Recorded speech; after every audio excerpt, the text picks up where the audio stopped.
আজকের আমি বাধ্য হয়ে ভিডিওটা করতে এসেছি। আমার একটাই অনুরোধ একজনের কাছে, সেটা হচ্ছে মাননীয় মুখ্যমন্ত্রীর কাছে আমার একটাই অনুরোধ যে আমি 1 মাস ধরে আমি একটা ডাক্তার দেখিয়েছি এসএস স্ক্যামে আমার মাকে নিয়ে। তোমরা অনেকেও জানো, অনেক ভিডিও দেখেছো, যারা আমার দেখো, যারা ভিডিও তাদেরকে বলছি যে দেখো আমার মা একজন হার্টের পেশেন্ট, তোমরা অনেকেও হয়তো জানো। তাছাড়া মাকে নিয়ে আমি যখন ডাক্তারখানায় যেতাম সেগুলোও তোমাদের সামনে আমি শেয়ার করতাম, তোমরা জানো, মানে যারা আমার ভিডিও দেখো তাদেরকে বলছি অবশ্যই একটু হলেও জানো।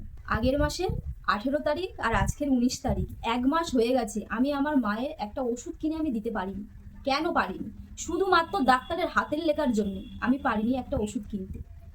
আমি 8টা 9টা দোকান আমি ঘুরেছি, সেই দোকানে আমি হচ্ছে এই প্রেসক্রিপশনটা আমি দেখিয়েছিলাম। তোমরা একটাবার ভালো করে দেখো, এই প্রেসক্রিপশনটা আমি দেখিয়েছিলাম। ওনারা দেখে বলেছে আমি হাতের লেখা বুঝতে পারছি না, তাই আমি কোনো ওষুধ আমি মানে দিতে পারবো না। আমি কিছুই বুঝতেই পারছি না, আমি কি দেবো ওষুধ? 1 মাস হয়ে গেছে, ভাবতে পারো 1 মাস হয়ে গেছে, হাতের লেখা বুঝতে পারছি না, তাই আমি কোনো ওষুধ কিনতে পারিনি, তাই আমার মাকে খাওয়াতেও পারিনি।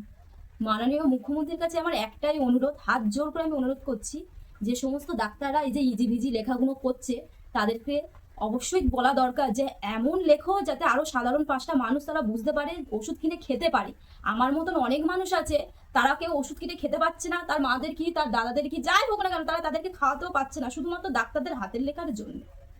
আমার সাথেও এরকম ঘটনা ঘটেছে, তাই আমি ভাবলাম যে এটা জানানো দরকার। আমি কিন্তু এরকম ধরনের ভিডিও করি না, তাই আমি বাধ্য হয়ে এই ভিডিওটা করতে এলাম শুধুমাত্র এই ডাক্তারের হাতের লেখার জন্য। আমি বলছি না যে সব ডাক্তার খারাপ, ডাক্তার আছে বলে আমরা মানুষ বেঁচে আছি, ডাক্তার অবশ্যই ভগবান। শুধুমাত্র এসএসকেমে আমি আমার মাকে একবার ডাক্তার দেখিয়েছি তা নয়, আমি আগেও অনেকবার দেখিয়েছি। আরো কত মানুষ আছে তারা হচ্ছে মানে অনেক ডাক্তার আছে, তারা হাতের লেখাগুলো কষ্ট করেছে।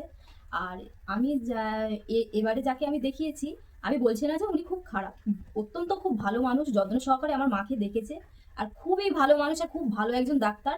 শুধুমাত্র একটাই সমস্যা আমার, যে হাতের লেখাটা বোঝা যাচ্ছে না, একদম বোঝা যাচ্ছে না। আমি 1 মাস হয়ে গেছে আমি আমার মাকে হচ্ছে ওষুধ কিনে খাওয়াতে পারছি না। মাননীয় মুখ্যমন্ত্রীর কাছে একটাই অনুরোধ যে এই নিয়ে একটা ব্যবস্থা করা দরকার, যাতে হাতের লেখাটা স্পষ্ট হোক, সাধারণ মানুষরা না আমার মতন ভুগতে হয়, তাতে ভালো হোক সবার।